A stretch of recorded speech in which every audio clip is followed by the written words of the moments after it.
What's up? My name is Pat Tarpey. I am a songwriter, music producer, and mixing engineer based in Nashville, Tennessee, and this is episode 3 of a series I'm doing called Song Surgery. Essentially, the goal of this series is to break down the writing, production, and mixing phases, roughly, of songs that I've been a part of making, mostly from independent artists. I think it's a cool perspective that not a lot of people get. There's a whole middle class of us working musicians and engineers and producers who are making songs that people are liking that aren't necessarily on the radio or anything yet, but we're still proud of and we want to show off. So today we are talking about a song called Wreck My World by the artist Faith Schueler. Faith is a homie of mine. We've been working together for a while, made some really cool songs. We co-wrote this with Velvet Ellis on Instagram. Check her out. Amazing writer, great human, my unk. And this was a really fun song for us to all make. This was an example, I think as I've talked about in a couple of other videos, where everything came together very quickly, very organically, and what was the demo and the end of the day from the writing session, like most of it, if not all of it, ended up being on the final record that went to streaming. This song, speaking of, came out on July 11th. It's been 4 days as the time of recording. Probably be 11 or so days by the time this comes out, so feel free to give that a spin if you enjoy what you're seeing and or hearing here. Not a ton to say about the write. The concept of the song was essentially, not to spill too much personal tea, but several of us were finding ourselves in new dating ventures, and we were enjoying the company of our prospective partners. And we were all like, yeah, this is just feeling so great, so natural, so organic. Wreck my world. Just whatever. I don't care what happens. This is so fun, so good. I just want to ride this wave. With that energy in mind, we were like, yeah, this has to be up-tempo, pure banger, not super feely, very straight to the point. So, with that said, let's listen maybe till around verse 2. It's a pretty short song. There's not a lot of fat here. Let's take it. Hair done up, I'm getting ready. Shotgun in your Chevy. My lipstick tastes like cherry. Make sure you don't forget me. Watching that sunset turn to night. Thinking that our stars just might align. My friends tell me you're trouble. I like a little danger. You make me take a double. You're looking like an angel. If it's wrong, why does it feel so right? I ain't scared of a little butterfly. Let you wreck my world. Take me for a ride. Baby, tell me you need me. Even if you lie, I ain't scared to roll the dice. You got the keys, so baby, drive. I don't care if it hurts. I'll let you wreck my world. Taking me out to the party, a little country Barbie. You pull up on your Harley, speeding up my heartbeat. I ain't got no plan to slow it down. Tearing up every back road in this town. Let you wreck my world. Take me. All right, let's pause there and talk about what just happened. No intro. Fucking intro. In my humble opinion. Especially, Faith is a country artist by, genre label, but obviously she has the vocal power and versatility to do things like pop rock, pure country, whatever. She has a wide range of things that she can do, which is really fun. And in country, I feel like there's, you listen to most modern radio country songs, and there's usually like the standard move. And this is no shade on anybody. If you see this, I don't want any trouble. An intro that's kind of like a 4-bar loop. That's the chord progression of the verse with like a tasty guitar lick, some lo-fi ambient elements, and it definitely has its place. It's a useful tool to hook a listener immediately. But we were like, fuck it. Here's a down-picked 8th note guitar, which signals to the listener immediately like bop, bop, bop, bop, bop. They're already expecting that tempo, and then we're right into the verse. Things that happened in the verse that were cool to me are that, the concept of the song being Wreck My World kind of sounds like the feeling of letting go, which is something that I tend to associate with like EDM, dance music. I think of drugs. I think of just kind of like, you're not trying to control yourself. You're just letting it happen. And in those productions, you hear a lot of things like transgates. So I was like, hey, you know what? Let's put a transgate on a couple of things, because that's what a country producer would do. So there's a subtle one on this guitar, which is kind of like the primary chord information in the verse. And then I grabbed a couple of I think these are splice samples and just kind of did the same thing.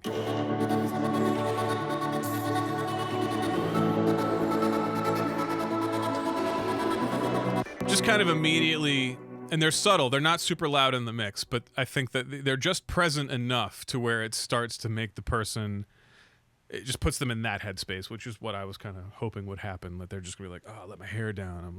Oh yeah, ba-da-ba. Fun, right? Maybe. Roast me in the comments, feel free. What else? Bass comes in the, B section. It's a long verse. Second half, we bring a bass in, and it is a pretty throaty. Also, let me do something real quick. Oh my God, all these drums are solo safe. Can't have that. Very rookie mistake. Okay, let's do that. So yeah, in the second half of the verse here, bringing a bass. Again, down-picked eighth notes, very heavy on the pick attack, very mid-rangey. The purpose of this tone right now is to introduce some low end, not a ton of low end, because it's already a high-energy arrangement and production at this point. By most standards, there's a lot of pads happening. There's that transgate thing going on. So now I need to figure out a way to build the track before we get to the chorus without giving the whole thing away. So we bring in the bass. It's got some nice low end to it, but it's not super subby. In the chorus proper,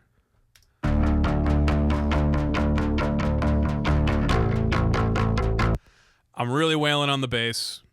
Ba, ba, ba, ba, just driving that eighth note the entire time. We bring in a sub bass, and there's also a higher octave. Just filling the entire frequency range with all the information, because I have no chill when it comes to these things. The guitars, let's listen to guitars in the chorus.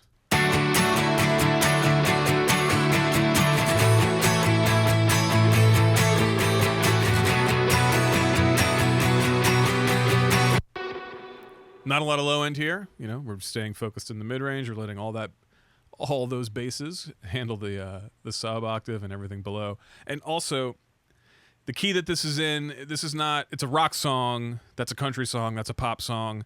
I don't care about having a giant hip hop or pop low end. I care about driving percussive mid range and giving the vocal room to soar. I don't care a ton about the extension. I'm also we're listening through a plug-in chain that was emulating my hardware chain, so there's a little bit less low, and the hardware chain had a little more ass on it. What else we got going on? Chorus. Yes, naturally. Had to put a banjo in it, so now it's country. And a synth doing something pretty neat. That's fine. Kind of forgot about that. Just to give something in the stereo spectrum that's moving, because a lot of what's happening in the arrangement in the chorus is just hard panned, in your face, nonstop eighth note. So having something dancing around a little bit for listeners that may or may not notice, creates some interest and some pull. And so we got big, and now we're in verse 2. No easy turnaround, no instrumental turnaround. I think it's literally taking me out to the party. Yeah, it's nonstop vocal. The listener is not getting a break. We are just, here's the song, jamming it down their throat. What happens in verse 2? Party, little country Barbie, pull up on your Harley, speeding up my heartbeat. Just that same program beat from verse 1 comes back, and then a couple of other spicy things happen. We also forgot to listen to the chorus drums, so here are those.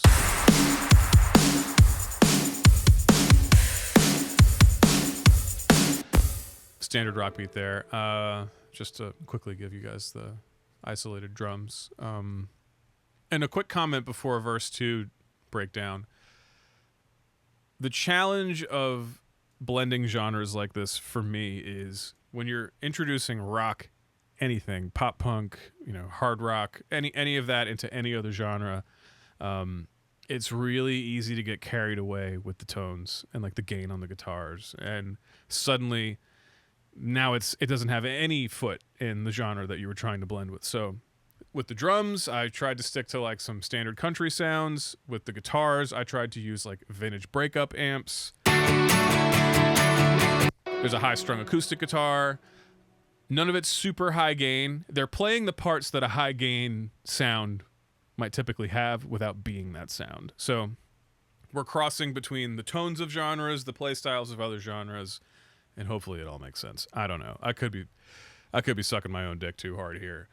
Feel free to call me out in the comments, because this is YouTube and I need you to do that for it to ever do anything. Verse 2, what's going on? There's some cool guitar stuff happening.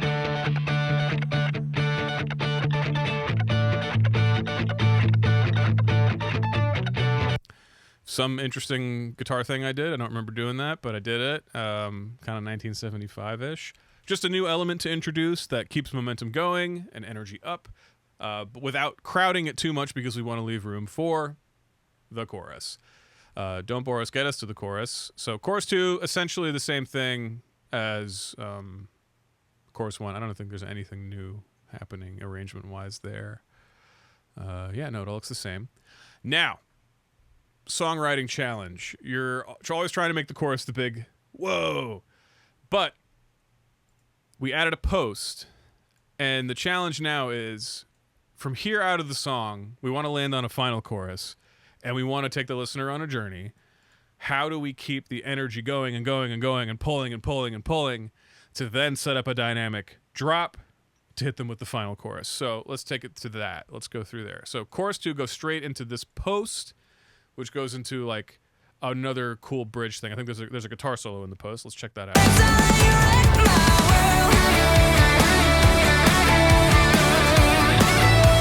Okay, that's fun.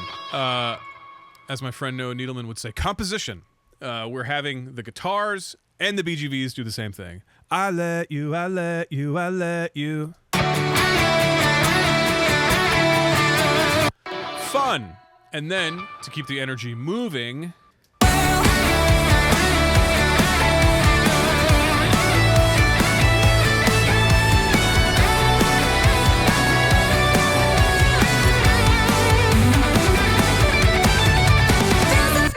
it's a country song. Yeah, couldn't stop myself from going off a little on the guitar there.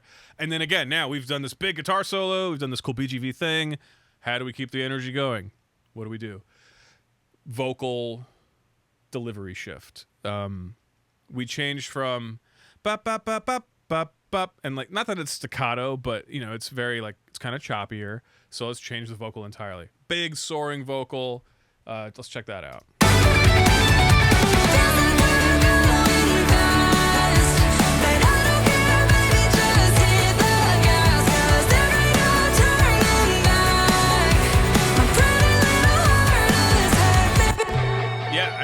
It feels like, you know, your hair is blowing back, which is what we're trying to achieve here, I think. You guys let me know. Is that the goal of songwriting, to blow people's hair back? Maybe it is. So now we've done this steady increase of energy. We've gone chorus, we've gone guitar solo, we've gone boom, big BGVs, big vocal package, soaring, delays are happening, verbs are happening. We have essentially been beating the listener down with music for the entire duration of the song, like a minute and, you know, almost 2 minutes. Now we go down.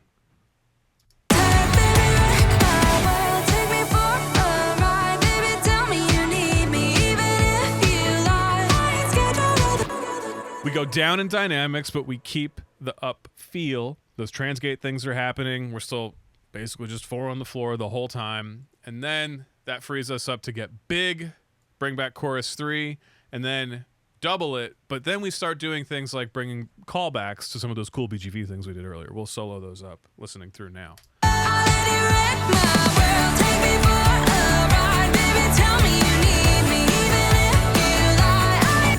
So what do we hear there that's new?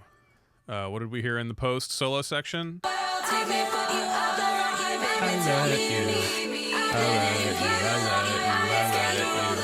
Fun. So we're hearing chorus again. We're calling back a cool thing that happened earlier. And then when we repeat it, Faith now goes into a more like ad-lib style vocal, similar to the soaring feel of the bridge, and we bring back those vocals too.